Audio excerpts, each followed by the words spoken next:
It started recording, Captain Rohit. Good evening. Good evening, Captain Rohit. Thank you so much, sir, for coming on our platform again. We are meeting on this rendezvous after a certain long span of time because It's of your busy schedule, and I still very much appreciate to have come on a podium again. Though there are a lot of our, viewers who have been requesting us to do more of these things alternatively, sometimes from the maritime industry and or sometimes from your aviation industry, which has been, which has inculcated kind of interest in our viewers. So thanks again, absolutely. Captain Rohit, sir, for being on Thank our you so platform. much. Good evening, and thank you for having me on your channel today once again. Thank you. I'm Thank sure you, it's going sir. to be a very interesting session again. All thanks to you and your appreciation, sir. Okay, Captain Rohit, coming to the subject matter, this particular thing is about, a collision which took place in River Saigon between two cargo vessels. Hmm. The crux of the matter had been because of the, few factors, but the main factors had been one is the hydrodynamical interaction, which were not taken into account. That is, because of the speed, excessive speed, uh, through which both the vessels were transiting. And number two, of course, we cannot obviate the human factor, where there had been lapse of communication between the pilot, because what happens that when the vessel goes into territorial sea or internal waterways, it is mandatory for the vessel master and the owner to hire the services of the local pilot, which is a normal phenomenon in our industry. Right. Now, this being a Saigon River and in restricted waters, uh, the local pilots who have been trained in these waters, they have sufficiently good amount of local knowledge, and based upon that, the master or the captain of the vessel relies upon. However, the ultimate responsibility still lies with the captain of the ship. Hmm. So, to prior to beginning with this session, I'd like to, reiterate that, what has happened that the collision took place between both the vessels. The first vessel is, her name is KMTC Surabaya. Right. The other vessel, her name is MV Glengyle. Both are cargo vessels. Hmm. So this particular collision took place when they were just coming around a narrow bend because one was supposed to alter. One is outbound, that is the KMTC Surabaya, which is outbound from the river, and MV Glengale, which is inbound into the port. Right. So when I had gone through the VDR assessment analysis, listening to the recording, what I had observed that there had been a lot of other lapses which we'll talk about down the run, but the main two things which have been highlighted are the lapse of communication or the pilots, the Vietnamese pilots were communicating in their own language with the Hmm. captain or the master who was from different nationality on this particular vessel, KMTC Surabaya, uh, whose details I have received. Uh, Her master was Indonesian, so obviously he could not understand what these two pilots were talking. That is between both the vessels. It is prudent mandatory that the pilot must speak the same common language which is internationally recognized and accepted as English. But English. Yeah. unfortunately, they were speaking in their local language, and Mm. because of that, the master or the captain of the vessel was not aware of it, what is happening. But yes, the master also cannot be left without the hook, or his neck is also under It's on his the noose, responsibility as well. eh, on the noose because he could see the speed, higher speed, and that Absolutely. goes for both the vessels. Mm. So what I will do, I will share the slide and we'll go down one by one, and thereafter you can ask me whatever I can share with you from this particular report on. So, Captain Rohit, you can see, sir, the slide I'm Yes, I can. sharing with you. I can see it.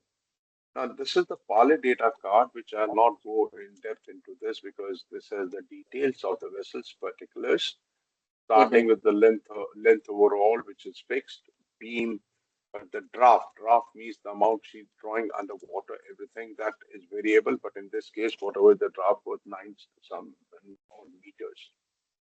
And then comes the displacement, which is actually quite significant from the hydrodynamical point of view. So this is So, the Parley data sheet, which is normally shared by the master or the captain of the vessel with the pilot. That okay, when he steps on board, that okay, this is my vessel.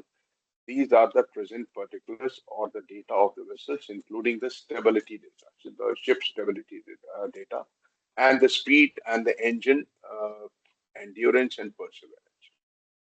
so just for the Now, benefit of uh, Anji, non-shippies, yeah, I mean, like me, for people, what I would want you to point out is which one is the largest ship, which is which of the two is a heavier ship, which the is carrying heavier more, ship or is the heavier ship is Glengyle. Glengyle. Now Okay, this uh, wait a minute, Glengyle or this I'm sorry, I made a mistake here. This is KMTC Surabaya. Her displacement is 35,000 tons. We'll okay. see down the run what is the displacement of the other vessels. So So this the one is particulars are, yeah, that is KMTC Surabaya. The displacement is 35,383 metric tons. Length overall, nearly 200 meters. Breadth 35.2 meters, and the declared draft, what I was talking about was mhm, what she's drawing under water, which is 9.7 meters. That is static. Static means when the vessel is at rest, at rest, not because moving. once she moves, the draft increases as per the speed. Then we call UKC or underkeel clearance and all that. But I believe in these waters, the UKC was not much of cause of concern. But the hydrodynamical interaction were definitely the cause of concern because of the restricted waterways. Correct. So these are the things what I've highlighted here, like the displacement. This is as per the loadicator. Loadicator is like when you load the vessel, you take a snapshot of it. So the data I had, that is the same thing I have mentioned here, 35,383 Hmm. metric tons. Now let's go down and see here. Now these are the master, the captain's letter of protest. The master's letter of protest is KMTC Surabaya. He has mentioned, I'm gonna highlight only the thing, talk about the things which I've highlighted. That despite our vessel maintaining safe speed and proper lookout and exercising due diligence in navigation, MV Mm. Glengyle also under pilotage failed to properly manage her maneuvering, resulting in collision with our vessel. Now, I'll be very honest because being neutral, I don't think this statement is factual because when I had gone through the VDR data, I found that the Surabaya also was doing almost 12 plus knots or plus minus 0.5 knots up and down, which is a Mhm. higher speed for a vessel. So this is something uh, I do not agree with it. So that is the reason I have put sign of interrogation on Master's LOP from the KMTC Surabaya vessel. Correct. Okay. Then comes the other vessel, uh, okay, that is the Glengyle. So Glengyle had a lesser displacement and what do you call this? Her displacement was 28,706 metric tons. Now, the other Right. vessel, she had displacement of almost 35,800 metric tons. So she was the heavier vessel. The Surabaya. And Yeah, Surabaya. And Surabaya was drawing a even keel draft. Even keel means no trim, that way, no trim, no list. She was drawing 9.7 meters, whereas this vessel, the deepest draft was 7.23 meters. Hmm. So now, because these are something like we are going with the statements of facts. This is something, the, what do you call, the master's declaration or master's logbook or official logbook, what we call, Hmm. where the master has mentioned, that is from KMTC Surabaya, that on way to the place is Long Tao River, Ho Chi Minh City, Hmm. and position so and so collided with MV Kalenda, and the date is mentioned here 25th April 2025, and the timing is 22:40 local time, 2240. This has Now, happened at night. yes, exhibit 3, the master of KMTC Surabaya's statements of facts, where he says, basically what he's trying to say. I will just read between the lines. I know probably the slide is not very clear because this is how it was produced to me. What the master of KMTC Surabaya is trying to put forward, basically trying to, shrug off his responsibility, which uh, honestly speaking, my personal opinion, I do not agree with that after listening to the whole audio video recording on the video.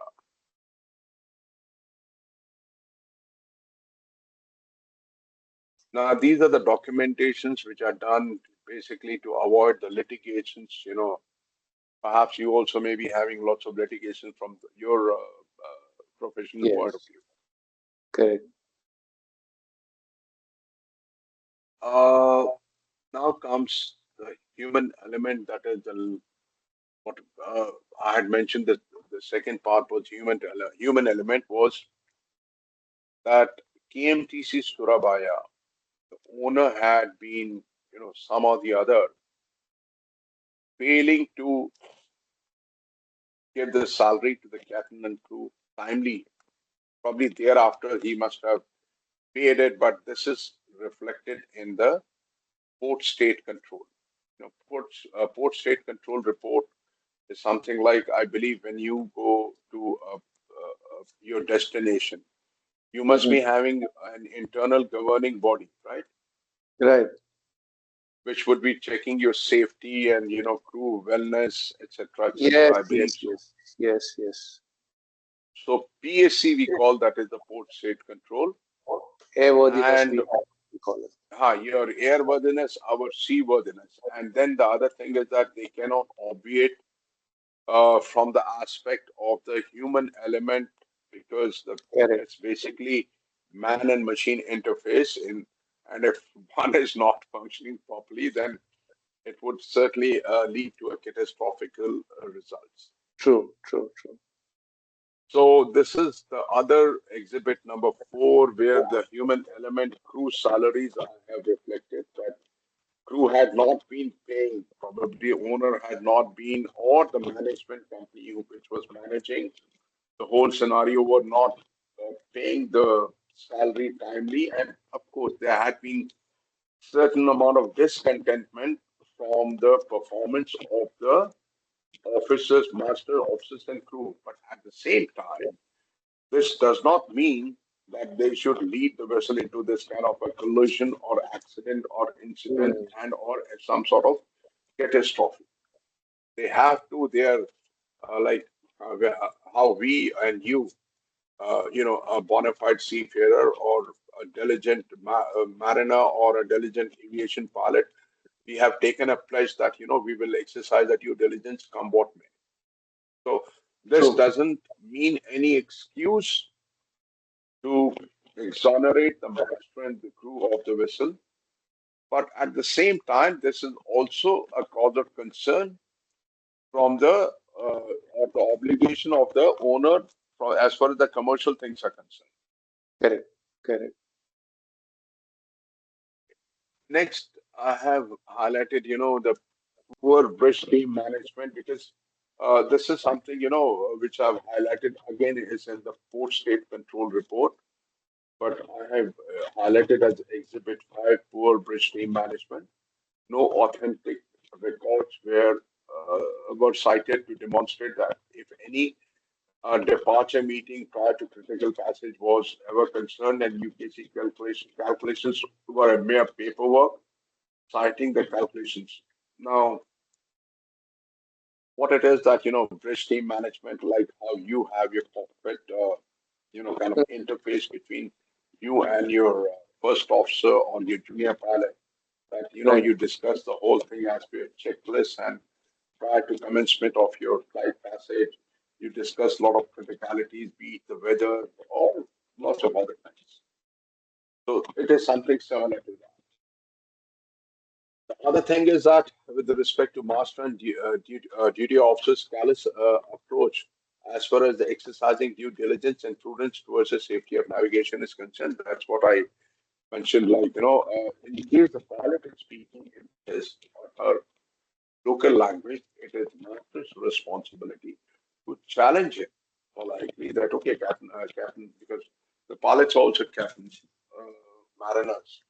Is that okay? Pilot, what actually you're trying to communicate to the other vessels because I do not follow or understand your language, which was Mm, never mm, challenged, which correct. was never done. Okay. Now, this is the part of the UKC calculation, what I had mentioned to you during that, previous slides. That the shallow contour they have taken is 9.7, which is not good because they have not taken squat into effect. Because squat changes, it's a hydrodynamical effect as per the speed. More the speed, more the squat. Mm-hmm. And the dry cargo vessels normally, I'll apprise you of that, is that they have a block coefficient of uh, less than zero point 0.7. When it is less than zero point 0.7, so and the coefficient of fineness as far as the construction and stability is concerned, most of the cargo vessels, I'm not talking about the tankers, they squat by stern, whereas the tanker vessels having a big bulb or bulbous bow, they normally squat by head. Head means by bow. So this is all about that display of their squat calculation, which was also not, the modalities or the calculations and or the due diligence were not strictly adhered to. That, of course, reflects upon the master as well, because it was a mere paperwork. That's what I've, highlighted. The Mm-hmm. exhibit 6, it comes to the same point that the squat calculations were carried out at 3 knots. Now, Okay. as what I said, the actual or the factual speed of this KMTC Surabaya was in the vicinity of 12 knots. And the second officer or second navigating officer had carried out the squat calculation at mere 3 knots, which is also highlighted in their passage plan report, which I've received. And because it's quite blurred, so I had mentioned all these things with my, I typed it Mm-hmm. out. So, Exhibit 6, the squat calculations carried out at 3 knots. However, the actual speed of the transit was in the vicinity of 12 knots. At 12 knots, in confined waters, the vessel's squat was aggregating to almost, let's say, 11.2 meters. This is what I have calculated. Plus, the Mm-hmm. other effect of sea and swell, healing effect, and safety margins. And there is also something known as company UKC policy, which is the underkeel clearance policy, where you take additional buffer in case there is some problem with the contour or the depth is not marked correctly. So you take additional safety measures, which was not mentioned anywhere in their reports. Okay. Mm. So, in lieu of all that, merely a 20 centimeter additional was accrued, which was good for nothing, absolutely. Now, coming to the next slide, this is how the vessels collided. You can see the green color vessel. You can see my cursor, Captain Rohit. Yes, yes, yes, I The can. green color vessel is there, KMCC Surabaya, red color is the other one, and she banged onto her port quarter. This is Hmm. the exact, snapshot. The date is also coming, as you can see here. Yeah. Now, exhibit number 8. That is, this is the radar picture. That is at 22:37. That is 3 minutes prior to the collision. Both vessels prior to passing there's this. The name of the bend is Han Bend, and the speed was very high. That is, this one is MV Glendale. You can see my cursor, Captain. Yes, I can. This is MV Glendale, and this is somewhere you can see the vector of this vessel. The vector Hmm. you can see here is Yes. KMTC Surabaya, and the collision took place somewhere approximately around here, which perhaps Hmm. we'll see in the next slide. Now, Exhibit 9. The speed factor on both the vessels, no prudence in the reduction of the speed was exercised for safe speed by rule number 6. Rule number 6 is our, rules of road that we follow, that all rules should be followed. I believe you also may be having something similar to that. Yes, yes. And here you can see the speed here. If you see my cursor, it was Yeah. 12.1 knots. That is for this vessel, KMTC Surabaya. 12.1 Ah, knot is a very high speed looking at this, restricted water. And you know what is the range of the radar which is used? It is mentioned over here, 1.5 nautical mile, which is very large scale radar, range which is used. hmm. So you can imagine at 1.5 nautical mile range, the radar scale is used, and you can still barely see the channel. So you can understand how narrow the channel would be. Correct, correct, correct. Yeah. And in that narrow channel, the flow of water is automatically restricted, and that too also, especially near the bends. Hmm. And if that's where you are proceeding at a very high speed, then all I can say, yeah, God helps you with that matter. Correct. So the speed factor on the both the vessels, no prudence, which we have discussed, via rule number 6.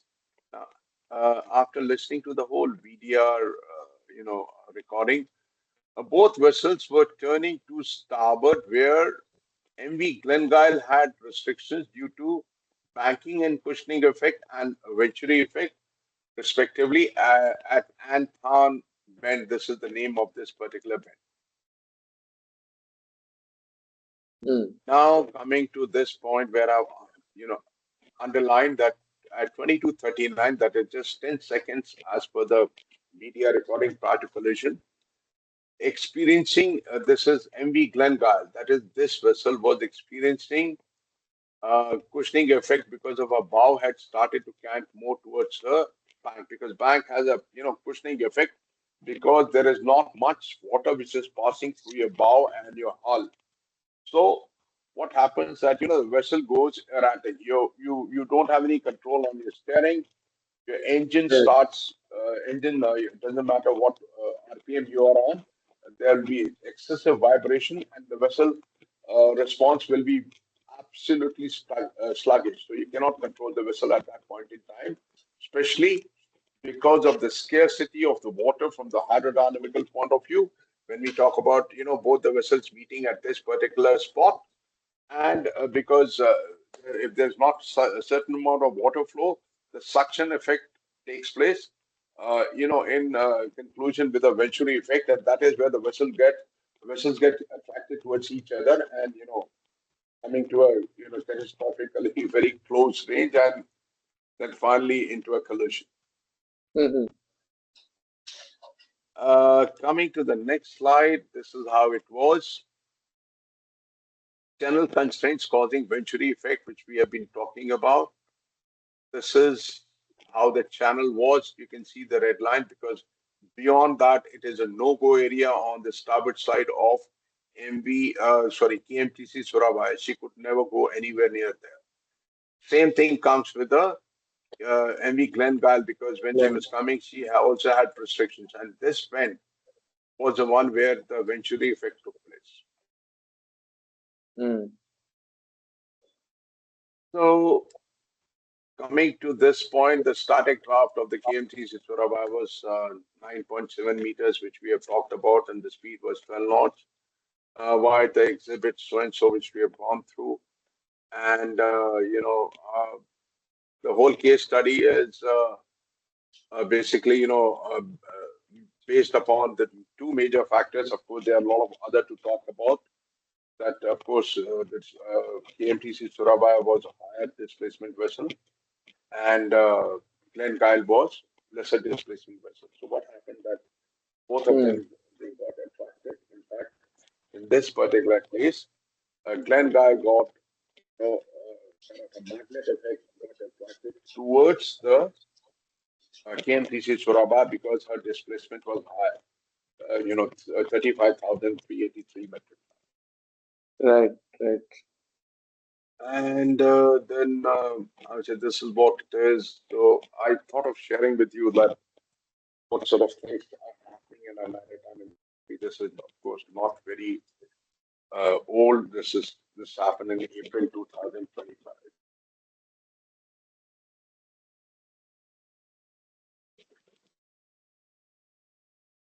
So can you hear me, Captain Rohit? Yes, yes. I was just reading through it.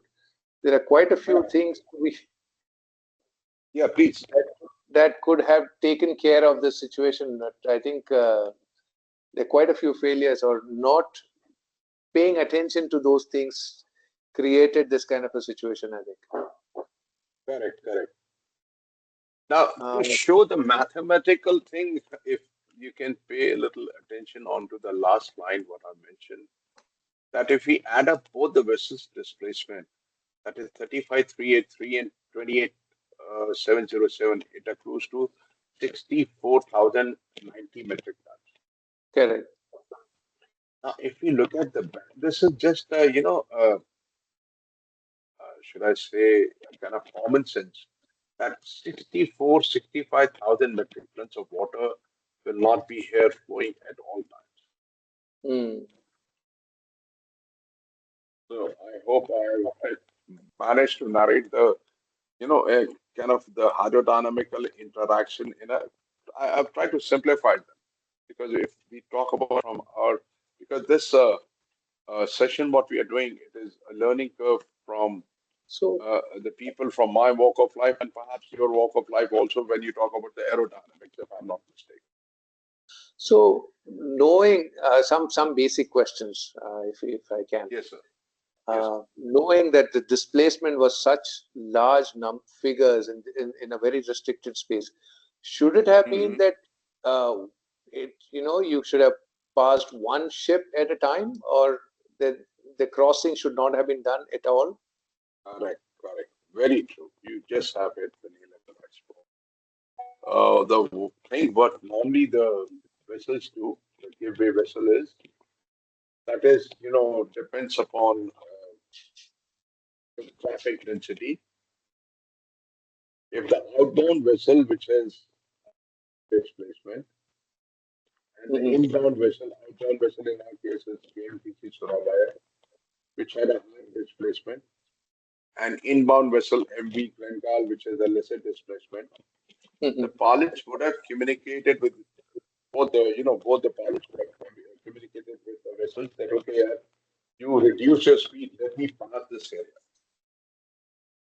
Once I pass this area, I come to a broader area, then, Then I we can can come pass through. and prior to passing, let's reduce the speed to whatever is safely navigable, maybe 8 or 10 knots or 6 or 8 knots, whatever is convenient. And that is, Hmm. that is just for 2 or 3 minutes here when the vessels pass. Mm. But this was not done from both the vessels. This was never done from both the vessels. Right. So Um, that was the reason. Would the fact that it was a night uh, time, the crossing, would that make any difference? Would it have been It different if does. it was It during the does. daytime? It does. It does. See, I'll share with you because irrespective of whatever the commercial pressure may have been when I've been sailing, and I'm not trying to exaggerate, I always used to adjust my ETA in such a manner that I make my approach to the port during the morning hours. Number one, Hmm. it is very convenient to me, a psychological effect. Number two, my crew is fully rested. Right. And number three, the viability or connectivity to the pilot is also increases because Mm. once everybody, you see, when you are approaching, one is that you are approaching at 1 o'clock in the morning and you don't have a berth available, True. and you are delayed by 7 hours. Yeah, berth is still not available. At least your pilot is also rested when he's stepping on board if he's starting his shift, and I'm rested, who's the main man, and my crew is also rested, who is going to work. Correct. Correct. Correct. So, but there are there's a commercial cost also because this KMTC Surabaya was departing the terminal. Mm. Of course, many standard companies like oil majors I've sailed with, if suppose as the master I say, "Nahi yaar, I want to sail out in the morning, first light in the morning," or standard companies would say, "Okay, Captain, go ahead." Not many companies they do that because it is like, if the vessel is tied up to the berth, there's a quite a substantial amount of extra cost. Or instead of that, if the master says, "Yeah, call the pilot, put me to a safe anchorage, and I'd like to sail out in the morning hours." That also Mm. is an additional cost, but not as much as when you're tied up to the berth or the terminal. Mm.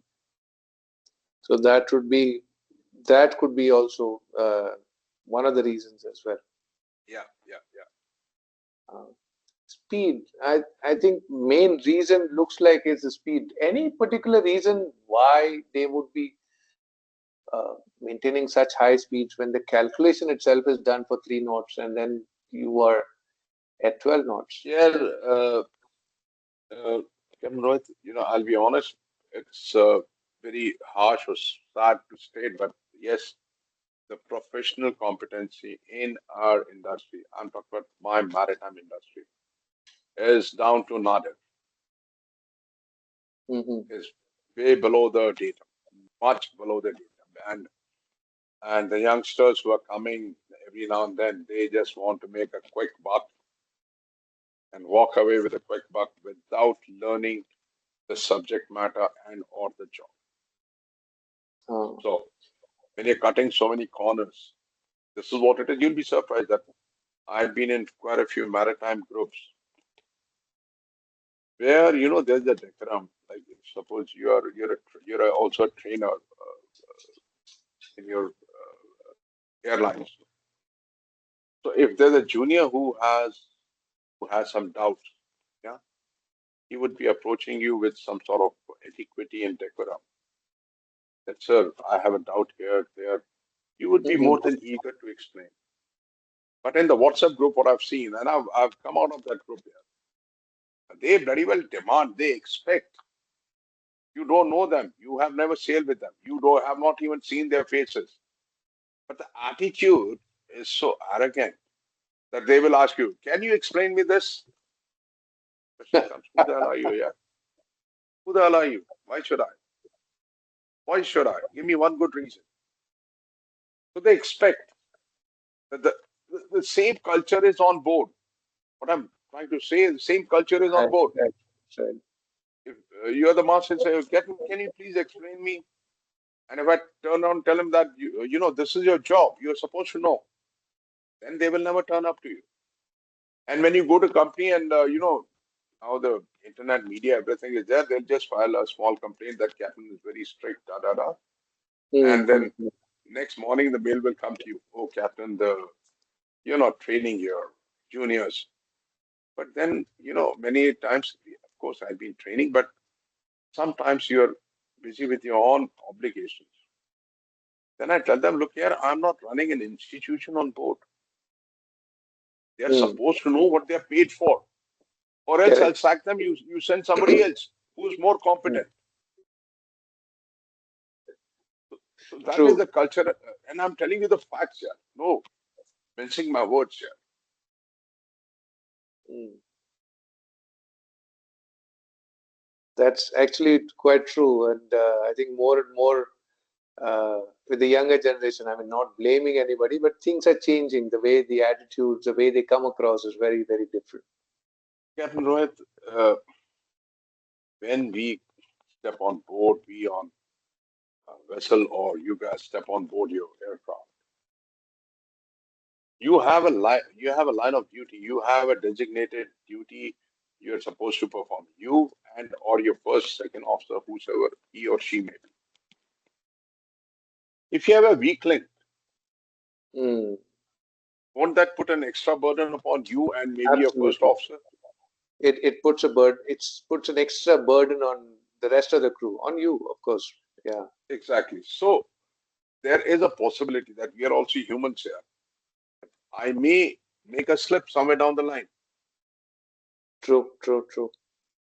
So these are the things which are not normally taken care of by many of our what do you call this fellow company or the people who are hiring us. So that Company is is the more problem. about the commercials, I think. Yeah, commercial thing is there. Commercial thing is there. I agree. But at the same time, the what do you call this? The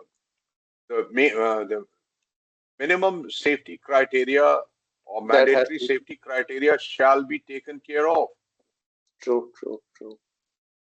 which unfortunately is not the thing in, at least in our industry, I would say. Everybody is here True. to make the money, but at the same time, to make money is okay. But at the same time, you make it gracefully. Yeah. Basic safety competencies have to be fulfilled, of course. Yeah. So, what's your take on this, Captain Rohit? I would say I'd like you to highlight this particular aspect. Well, uh, we face that in aviation as well. The younger generation comes with a different attitude. The way they look at things is different attitude. I call them the iPad generation. Of course, there are many words, many terms for them now. Millennials and what are they called? Uh, Gen Zs and all that.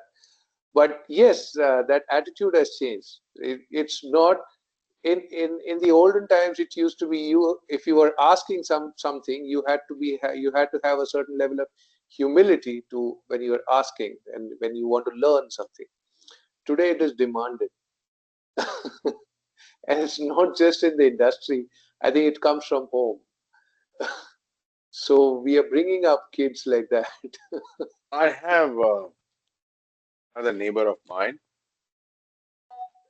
who is also from your industry. Guys are youngsters, and I'll tell you what the way he drives his own vehicle so callously. He's a pilot, Mm, and I wonder, yeah, how what he must be doing. And he's when he's coming, at least when you have in the locality itself. So there has to be some basic norms here. You want to absolutely. drive your BMW on a bloody highway, go with 150, no problem. But don't do the same thing in your locality, and you'd kill yourself or kill somebody else. So Absolutely. that is what it is. So those basic things have to be understood. So that brings me to that point where you think that paperwork was done later on, or that paperwork was done and then not cared for, that the calculation with three notes You see, and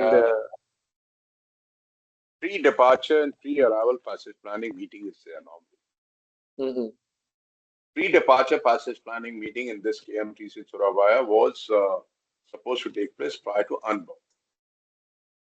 And prior to pre-departure meeting, all the paperwork calculation shall be done.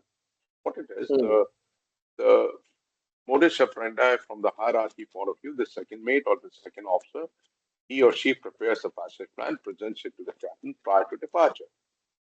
The captain undergoes that, reviews it, and corrects it as and how it is required, uh, the, based upon the criticality of the passage. And then prior to the stations being called or prior to actual departure, prior to the pilot boarding schedule is confirmed, the master calls have few minutes, 15, 10, 15, 20 minutes meeting with all the officers saying, okay, this is the passage we are going to traverse, like how you do your checklist, and this is this, and you are forward and out stations for unmooring, delegate, just like when the pilot comes on board. There will be the duties, the delegation is taken care of, the delegation of the duties, what to do, what not to do, and everybody has his or her input into this. When we talk about the paperwork, it was done prior to the vessel sailing. But the complacency, where the second mate has taken the speed as 3 knots throughout the passage, as it was highlighted in the report, and one is second mate's fault. Number two, master's blunder, he did not even see that. And Mhm. the biggest blunder is pilot who has signed the pilot data checklist. So everything is under complacency. Mm. So also this the pilot, obviously they are experienced, both the pilots of I wouldn't Surabaya say as anything well as. because I wouldn't say anything because normally what happens, there's a senior pilot, but how senior is your senior pilot? And sometimes Mm. you have a junior pilot, how junior is your junior pilot? It all We really depends. don't. But the expectation is that they would know that particular area very well, See, and I agree. they I would. agree. Pilot is a pilot. He's also human like us. Only thing he has a better knowledge than us because he has been trained in those waters.